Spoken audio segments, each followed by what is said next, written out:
edición de los galardones.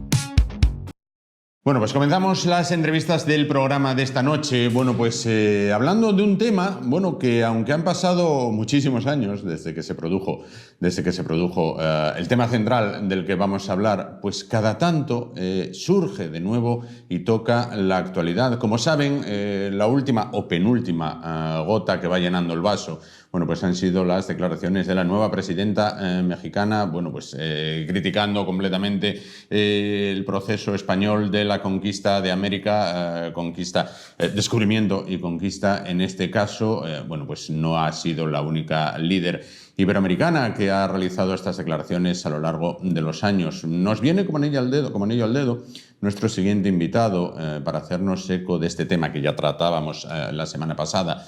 Damos la bienvenida a esta hora de la noche a Luis Antequera. Él es escritor y periodista. ¿Qué tal? Buenas noches. Buenas noches, Juan. Encantado de estar en tu programa en Oviedo, en Asturias. Una maravilla, realmente. Gracias. Él es autor de varios libros, pero del que hoy vamos a centrar las preguntas es la historia desconocida del descubrimiento de América. Hace unos días daba una conferencia en la capital asturiana acerca de este tema. Bueno, lo primero, ¿qué tal la conferencia? Impresionante, impresionante. Sí. He recibido una acogida, que no voy a decir que no la esperaba, porque sí, la deseas y la esperas, pero que ha superado todas las expectativas. Realmente me sentí ayer me sentí hace 3 días entre amigos y se nos hizo corto a todos. A mí el primero. Claro. Tenía ganas de seguir contando cosas y el tiempo se me pasó volando y me pareció hasta escaso. Pero en fin, en el tiempo que tuvimos, pues conté muchas cosas y vi que la gente las acogía con verdadera alegría, verdadero cariño, ganas de aprender, ganas de conocerlas, que es un poquito lo que me estoy encontrando en todas partes a las que voy. La gente quiere conocer. Sí. Es decir, nos están negando el conocimiento de un tiempo a esta parte y la gente se hace preguntas y la gente quiere respuestas a esas preguntas. En la medida de lo posible, pues intentamos darlas. Claro. Bueno, vamos a desgranar un poquito, ¿no? Vamos a ver si arrojamos luz donde para muchos todavía hay tinieblas, ¿no? Vamos a ver. Si nos ponemos en situación, nos vamos a ir hasta el año 1492. Los reyes católicos acaban de unificar, digamos, el territorio, o están en ello, venciendo al reino de Granada, acabando con la última presencia de los moros en España. Bien, entonces les llega un hombre por allí, Cristóbal Colón, y les dice: oiga, yo tengo estudiado esto, creo que se puede hacer. Es una España en potencia que tiene ganas de abrirse al mundo. ¿Por qué los reyes católicos dicen sí cuando otros habían dicho no, usted, este tema no procede? Excelente pregunta, la verdad. Pues principalmente son los portugueses los que dicen que no al proyecto de Cristóbal Colón, y tendemos a creer que los portugueses lo hacen o porque no se sienten con suficientes fuerzas, incluso con suficientes medios financieros, o porque son unos ignorantes, o porque tienen miedo a... No, eso no es así. Los portugueses eran los grandes navegantes del momento, con una diferencia de 2 siglos por delante de todas las otras potencias europeas. Yo siempre digo en mis charlas que Portugal era la verdadera potencia de los siglos XIV y XV en Europa, muy por delante de Inglaterra y Francia, que estaban entretenidos en aquella guerra de los 100 años que no conducía a ningún sitio, a mamporrazo limpio, mientras que los portugueses ya se han lanzado al mar, han descubierto Madeira, han descubierto Cabo Verde, han puesto pie en las Canarias, están recorriendo toda la costa occidental africana. Es decir, si alguien tenía que decir sí a ese proyecto y estaba capacitado para hacerlo, eran precisamente los portugueses. En aquel momento la gran potencia de la península no es ni Castilla ni Aragón, es Portugal, que además lleva, como digo, un anticipo sobre el resto de las potencias de 2 siglos en lo que debe ser el auténtico camino de descubrimiento de la historia. Pero Portugal tiene poderosas razones para decir que no a esa... ¿Por qué dice? Pues sencillamente porque está en otra aventura completamente distinta. Es decir, va a llegar al mismo sitio al que quieren llegar todos, aquellas islas de las especias, la China, el Japón, la India, pero por el camino fácil. Y tienen el monopolio, están en la vanguardia, tienen todos los conocimientos que necesitan y buena gana de que venga un señor a decirles que hay un camino mucho más difícil y que el que él les propone y que lo hagan. Ténganse en cuenta que Portugal tiene entonces 1 millón de habitantes. Eso es nada. España, todos los territorios que luego conformarán España, es decir, Castilla, Aragón, Navarra, anda ya por los 7 millones de habitantes. Y los territorios que hoy vemos conformados como Francia, Reino Unido, Italia, Alemania, tienen ya 15 millones de habitantes. Es un auténtico milagro. Es un auténtico milagro que con 1 millón de habitantes en una Europa que tiene 100 millones de habitantes, Portugal pueda gobernar, pueda dominar, pueda conocer, como conoce esa ruta, al lugar más deseado del mundo, y que no tenga competencia de nadie. ¿A quién se le ocurriría decir, además de esta ruta, que ya es difícil, que ya estoy sosteniendo con grandísimas dificultades, me voy a meter en otra ruta que todavía es más difícil? No, habría sido un completo disparate.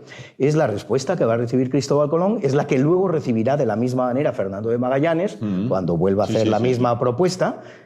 Y como digo, Portugal tiene buenas razones. Son las mismas buenas razones que va a tener Castilla para aceptarlo. Es decir, bueno, como lo que es la ruta portuguesa ya está acogida, tenemos que enfrentarnos a nuestros hermanos portugueses, que por otro lado son una potencia importantísima, los aguerridos portugueses de entonces, porque ahora cuando vamos a Portugal los vemos tan amables, los queremos tanto, y entonces era el mejor soldado de Europa. Enfrentarse a Portugal en una dificultad, Castilla lo hará y perderá, será derrotada. La batalla esa de Guinea en África, es decir, buena gana. Entonces es Castilla justamente la que dice, bueno, muy bien, yo asumiré la ruta difícil, que para mí es más fácil que enfrentarme al que ya tiene la ruta fácil. Correcto. Ese es el tema, no es otro. Claro. Hay mucha confusión sobre este tema, mucha. Cuando españoles, vamos a decir castellanos y aragoneses, por un lado, y portugueses se reúnen en Tordesillas, también tendemos a considerar, a enfocar ese encuentro con un cierto complejo de superioridad, los españoles sobre los portugueses. Bueno, los mirábamos de arriba abajo, les dábamos lo que tal. No. En ese momento, Tordesillas, 1494, la potencia náutica naval del mundo es Portugal. Es Portugal la que sabe lo que se está haciendo. Y es Castilla y Aragón la que está buscando su hueco en esa aventura marítima. Al hilo de esto, visitando la casa del Tratado de Tordesillas hace años, una persona que sabe mucho de historia, le pregunté, ¿y aquí qué? Y me dijo, mira, ¿ves que ahora hay un G10, un G7? De aquella había un G2, que era España y Portugal. Efectivamente. No había más, como G2 que eran, se repartieron lo que había. Bueno. Permíteme decirte una cosa, Juan, que es interesante, que también creo que viene perfectamente al hilo. ¿Por qué España y Portugal? ¿Por qué ese G2 del que tú estás hablando? Pues todo empieza en 1453, es decir, 39 años antes de lo que es el descubrimiento de América. ¿Qué ha pasado en 1453? Los turcos otomanos han conquistado Constantinopla y con esto han cerrado la ruta de la seda. Un verdadero disparate, un error que no habían cometido imperios anteriores reputadamente más brutales o menos cultos que lo que podían ser los turcos otomanos en aquel momento. Por ejemplo, los mongoles, Gengis Khan y sus compañeros. Estos imperios anteriores al imperio turco van a poner una serie de peajes en lo que es la ruta de la seda. Más o menos el mensaje que lanzan al mundo es, muy bien, vosotros os vais a enriquecer, pero nosotros también en nuestra parte. Los turcos cierran la ruta de la seda. Entonces eso va a obligar a todas las potencias del sur de Europa, o que están al sur del imperio del imperio turco, con capital en Constantinopla, a buscar, a renovar, a rescatar esa ruta que era tan comercialmente importante, y eso es lo que va a meter en la historia a las potencias peninsulares, a Portugal y a Castilla y Aragón y a España. Así que todo empieza en 1453. Claro. Bueno, el descubrimiento de América, dice usted, la historia desconocida, cabalga entre la propia historia y la leyenda. Si vamos al inicio, ¿la reina empeñó sus joyas para que Colón tuviera barcos? No. La financiación de alguna financiación haría la reina, no voy a decir que no, pero no. Básicamente la financiación principal no vino por vía de las supuestas joyas de la reina católica. Tampoco es verdad que prometiera no cambiarse la ropa hasta que se produjera el final de la Reconquista, etc. Por cierto, final de la Reconquista que no es unidad de España. Otro error que cometemos los españoles. Final de la Reconquista es una cosa, 1492. Final de la unidad de España, incluso nos podemos ir al siglo XIX con la incorporación de la ciudad de Olivenza. Pero es que por medio está el reino de Navarra, está la ciudad de Ceuta, está Tenerife. La financiación de ese viaje la van a hacer una serie de personas, de instituciones, de cuerpos, empezando los pinzones. Los propios pinzones van a aportar pues, sus conocimientos náuticos, sus medios náuticos, así que se convierten en uno de los principales. Y todo esto, además, derivado de una deuda que se tenía con la corona por un comportamiento que no había sido muy digno por parte de la ciudad en la que residían, la ciudad de Palos, y se tenía una deuda con la corona que de alguna manera se pagó pues, con la aportación de estos medios para la expedición descubridora. Hay un personaje de la máxima importancia, Luis Santángel, que es un banquero aragonés, judío, por cierto, de familia judía, y que además financia a Fernando el Católico y también efectivamente aporta muchísimos medios para que esta expedición pueda llegar a buen término. Bueno, vamos ya con lo que son distintos puntos que generan controversia desde aquel entonces hasta nuestros días. Colón llega a América, descubre América, España empieza un proceso colonizador. ¿España tuvo esclavos en América? España tuvo esclavos en América. Es decir, el consumo de esclavos, vamos a decirlo de esta manera, era legal en aquel momento. Había esclavos en España y había esclavos en todos los países europeos, también los países árabes, por descontado, es decir, todos los que eran alguien en el mundo tenían esclavos. La gran aportación que va a hacer España en lo relativo a este tema de la esclavitud, que la hace la reina católica en persona y desde el minuto uno prácticamente, es decir, que los indígenas no eran esclavizables. Los indígenas americanos eran sus súbditos y como tal súbditos libres de la corona no eran esclavizables. Así que en buena ley, ningún indígena fue nunca esclavo de ningún español. Esto no quiere decir que no se produjeran abusos. Correcto. El primero de los abusos lo comete el propio Cristóbal Colón, que en su segundo viaje se trae una cifra indeterminada de esclavos.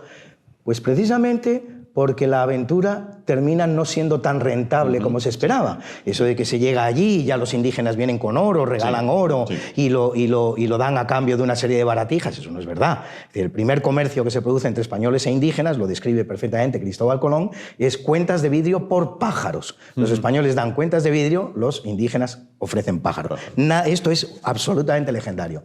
Como la aventura resulta muy poco rentable, Colón se vuelve loco buscando oro. De hecho, se busca en Cuba, se busca el oro con cedazos, y Colón, que era una persona cruel, establece penas muy graves a los indígenas que no consigan aportar un determinado número de pepitas a su propia persona. Como la aventura no es rentable, la rentabiliza de la manera que él conoce bien, que es la manera en la que la rentabilizaban los portugueses, la esclavitud. Segundo viaje, se trae entre 400 y 600 esclavos a Europa, los vende. La reina católica es conocedora del tema, se indigna, es el primer tema de fricción de los muchos que hubo entre la reina católica y Cristóbal Colón.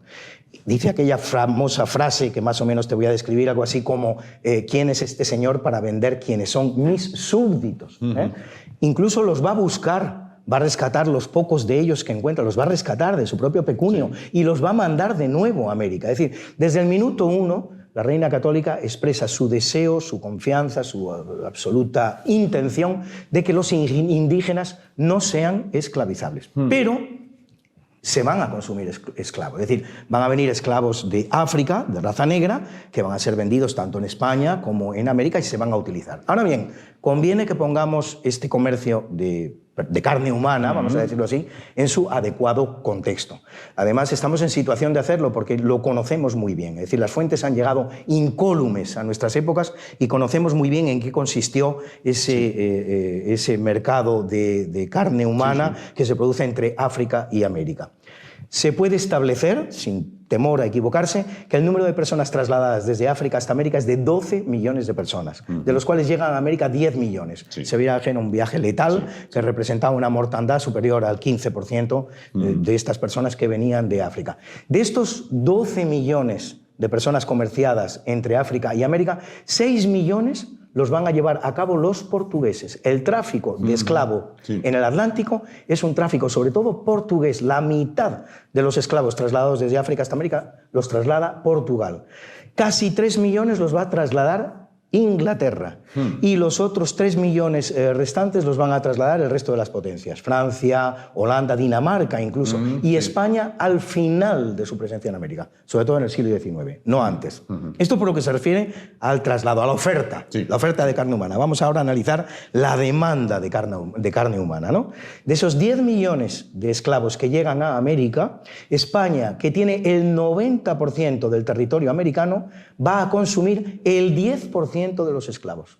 10% de los esclavos negros consumidos por la potencia que dominaba el 90% del territorio.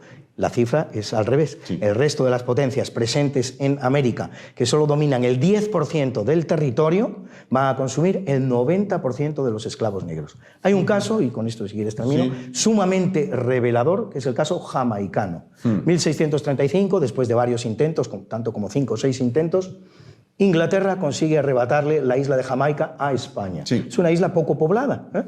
Bien, los españoles evidentemente tienen que abandonar Jamaica. ¿Qué hacen los indígenas? ¿Se quedan en Jamaica? No, se van en los barcos españoles. Los barcos españoles se llevan a españoles y a indígenas jamaicanos. La isla queda vacía y se repuebla entera por los ingleses con esclavos negros para el monocultivo del azúcar. Este ejemplo es sumamente revelador de lo que fue la presencia de las distintas potencias en los territorios americanos.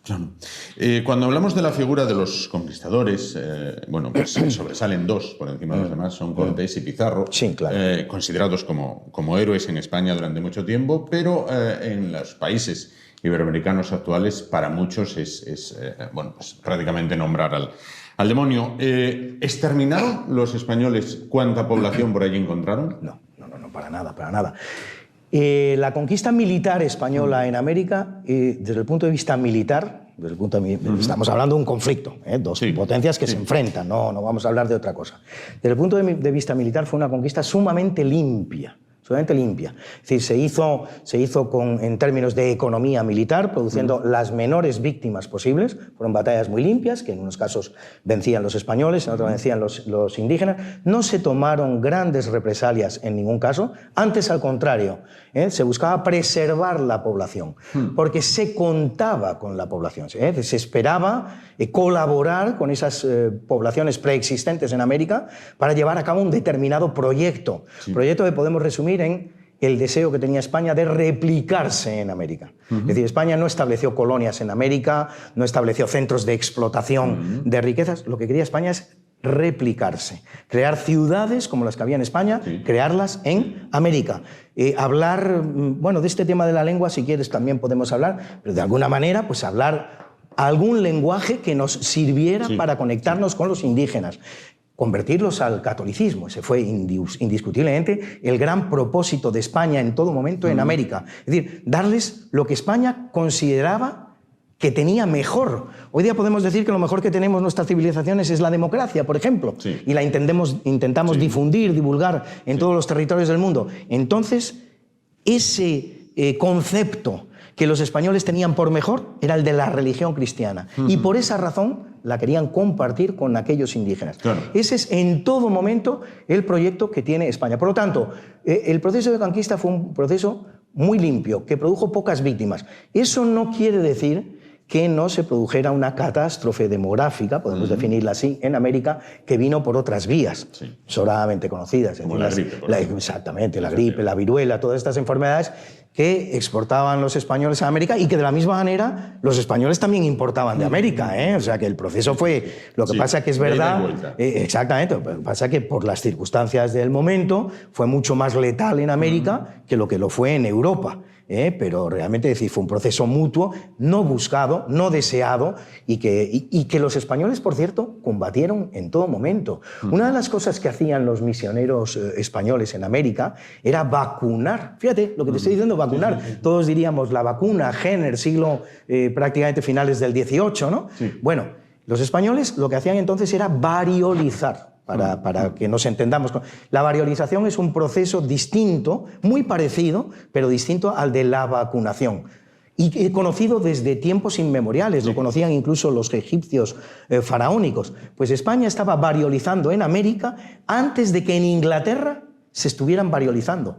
La variolización, esta variedad de la vacuna que llega a Inglaterra, es muy posterior, es de finales del siglo XVIII. Los españoles están variolizando en América desde el siglo XVII prácticamente. Es una de las cosas que hacían los misioneros. Los misioneros infectaban un pequeño hilo en las pústulas de viruela de una persona que sufría la enfermedad y la introducían en los indios. Lo que pasa es que este sistema de inmunización era un sistema muy caro, producía alta mortandad, a lo mejor del 10%, y además la enfermedad se padecía en todo su esplendor. Claro. Pero era lo que se conocía y era lo que los españoles practicaban. Es decir, esa catástrofe demográfica que se produjo en América, en la medida de sus posibilidades, los españoles intentaron evitarla. Y ya simplemente para terminar, que seguramente los oyentes se lo estarán preguntando, bueno, señor Antequera, ¿cuál es la diferencia entre esa variolización y la vacunación? Bueno, pues la variolización es introducir en el individuo el virus de la viruela que sufre el ser humano. De una manera que, como he dicho, resulta letal. Y resulta... La vacunación consiste en introducir en el ser humano la viruela de la vaca. De ahí el nombre, vacuna. Y esa viruela de la vaca tiene una gran eficacia en inmunizar de la viruela humana, pero al mismo tiempo no tiene ninguno de sus inconvenientes. Claro. No se pasa la enfermedad, no produce mortandad, y eso es lo que va a descubrir Jenner. Y lo que, por cierto, va a desarrollar solo 7 años después el gran doctor Balmis español, que es el verdadero divulgador de la vacuna. 1 millón de personas vacunadas por los españoles a finales del siglo XVIII, principios del XIX, gracias a la expedición de Balmis. Sin Balmis, a lo mejor no estaríamos hablando hoy de Jenner. Lógico. La otra pregunta o caballo de batalla de todas estas, cada vez que se habla de este tema. ¿España robó todo el oro que encontró en los países americanos y dejó aquello...? Claro, como un desierto, ¿no? Bueno, precisamente... Hay un historiador mexicano, Juan Miguel Zunzunegui, que está revelando por estos días a cuánto asciende lo que fue las exploraciones de oro realizadas por los españoles frente a lo que ha sido el total de la explotación del oro en América, un 7%. Es decir, los españoles, un 7%. Los españoles, el recurso metalífero que son capaces de extraer de los suelos americanos asciende al 7% de lo que se ha extraído al día de hoy. Por lo tanto, un 93%, fíjate tú, sí, hay recursos metalíferos como para que España no expoliera. Pero no solo eso, que eso no es lo más importante. Lo más importante es que de ese recurso metalífero que aparece en América y que los españoles extraen, porque lo extraen los españoles, no ser rico por tener oro debajo de los pies, ser rico por extraer ese oro. Llega a España poco más de un quinto, es el famoso quinto real. Quinto del rey. Sí. Quinto del rey, es decir, el impuesto que había en aquel momento, y nos vamos a escandalizar de un impuesto del 20% cuando hoy día estamos pagando un IVA del 21%. Es lo normal. Al Estado hay que financiarle sus gastos, se financia, en este caso, con el quinto real, un 20%. Quizás vino a España un poquito más de algo que pudieran traer órdenes monásticas, alguna casa de la nobleza. Pongamos en el peor de los casos un 25%. Los españoles en América hicieron muchos milagros, muchos que están a la vista de todos nosotros, pero el que no pudieron hacer es el de que las cosas fueran gratuitas. Las cosas que se hacían había que pagarlas, había que pagar los materiales, había que pagar la mano de obra, todo eso había que pagarlo. Se hicieron 700 ciudades, se hicieron puertos, se hicieron caminos, miles de kilómetros de caminos, puertos, barcos, se hicieron catedrales, iglesias, hospitales, universidades, universidades solo para indígenas. No es solo que los indígenas pudieran entrar en las universidades españolas, es que los que tuvieron escuelas discriminadas para ellos fueron los indígenas, los famosos colegios imperiales, que eran solo para indígenas. O sea, la obra de España es absolutamente inimaginable, y eso hay que pagarlo, y eso se pagó gracias precisamente a ese recurso metalífero que aparece en América, que se queda allí y que, por cierto, y por último, aparece muy tarde. Tendemos a creer, ya lo he dicho, que desde el primer momento empiezan a llegar aquí cantidades ingentes de oro, plata. No. Realmente hasta el año 1545, medio siglo después del descubrimiento, incluso más, hasta ese año la conquista española no es rentable. Lo que ha aparecido en Europa no sirve para pagar el esfuerzo que está haciendo España en América. 1545 sí, porque ahí aparece el yacimiento del Potosí, que según algunos historiadores, yo creo que de manera exagerada, pero el dato lo voy a dar, proveyó el 70% de la plata que circulaba en aquel momento en el mundo y que sirvió para hacer posible ese proceso mágico que abrieron los españoles, que no es otro que el de la primera globalización. Es decir, la primera vez en la historia de la humanidad que los productos asiáticos son comerciables en América y en Europa, los productos americanos en Asia y en Europa, y los productos europeos en América y en Asia. Efectivamente. Bueno, entonces, estos dos temas, la matanza indiscriminada de indígenas, el oro robado a manos llenas y la población esclavizada, son tres temas sobre los que pivota la leyenda negra. La leyenda negra, y con ella numerosas demandas que se realizan hoy por Venezuela, mañana por México, pasado por Argentina, luego vendrá Perú, después, es decir, se va sucediendo todo esto. Y en España. Y en España. Y no lo olvidemos, en la propia España. Esto es, y que se me permita la expresión, el comodín del público de los gobiernos de estos países cada vez que algo va mal. Efectivamente, es todos los comodines, no es el comodín. Es absurdo, es absurdo. Para empezar, siempre lo digo, es una declaración de intenciones muy insana. Si la gente supiera leer, se daría cuenta inmediatamente. Esta señora Sheinbaum y López Obrador antes y tantos antes, el mensaje que están mandando a su pueblo es definitivamente: yo no soy responsable de nada. Es decir, yo estoy aquí, no se sabe. Exactamente. Esto lo han destrozado los españoles hace 500 años y nada de lo que yo haga va a servir para nada. Es casi decirles: no sé para qué me votaron ustedes si esto no tiene solución. Eso para empezar. Estamos hablando de una catástrofe, o sea, ellos se refieren a unos hechos que ocurrieron hace 200 años y 500 años. Yo, en este sentido, me limito a superponer dos fotografías, la del Berlín de 1945 y la del México de 1945. Ni siquiera me voy a la conquista española, me quedo mucho más acá. Me quedo en 1945. Miro una ciudad y miro otra. Y ahora la vuelvo a mirar en el año 2024. ¿Dónde está uno y dónde está otro? Es decir, cada generación tiene que ganarse su prosperidad. No vale aducir a la responsabilidad de personas que vivieron hace 300, hace 400 años. Pero es que además, por esta regla de tres, lo que se está diciendo con tanta frecuencia y muy bien dicho en tantos medios, bueno, pues vamos a pedirnos todos responsabilidades. Es decir, vamos a pedir responsabilidad. Los españoles lo vamos a pedir a los romanos, a los fenicios, a los árabes, y cada uno sabrá a quién le tiene que pedir su responsabilidad. Es un completo disparate, absoluto y total. Pero además, por si todo esto fuera poco, lo que deja España en América es una América muy próspera. Otro gran historiador del nuevo hispanismo, yo lo llamo así, que están aportando tantos argumentos en este momento, Rafael Aita, peruano, ha conseguido demostrar que hasta el año 1820, que se produce la independencia del Perú, el Perú tenía un PIB, un Producto Interior Bruto, que era el doble del Reino Unido, el doble. Y es justamente en el año 1820 en que se produce esa independencia, en que esas dos líneas se entrecruzan y empiezan a tener justamente la dirección contraria, y supera el PIB del Reino Unido en tanto al PIB del Perú. Es decir, España en América dejó un Humboldt, uno de los grandes analistas de lo que es la obra española en América, que no es precisamente pro-español. No. Humboldt no lo es, pero sin embargo se ve obligado a hacer determinadas afirmaciones, entre las cuales dice que está viendo los territorios donde las personas son más felices en todo el mundo. Reconoce que los mineros peruanos están ganando 6 veces lo que están ganando los mineros alemanes. Es decir, se crea la Pax Hispánica. Ese es otro tema que hay que también considerar. Es decir, España consigue establecer en América, de una manera más o menos perfecta, con sus imperfecciones que las hay, pero todo un proceso de Pax Hispánica que va a durar 250 años. Las guerras que España libraba en Europa, en la medida de sus posibilidades, a veces se veía obligada, se las evitaba a sus ciudadanos americanos.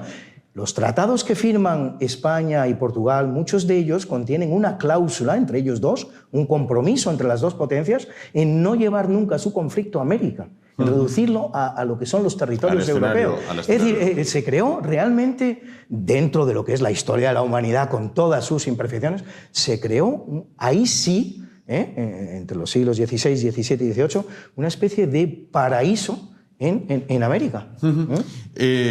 Dos temas antes de finalizar. La paradoja se da en que, si tomamos como ejemplo, bueno, pues a una de las personas que salieron de España, vamos a llamarle, por ejemplo, Pedro López, y se fue a América.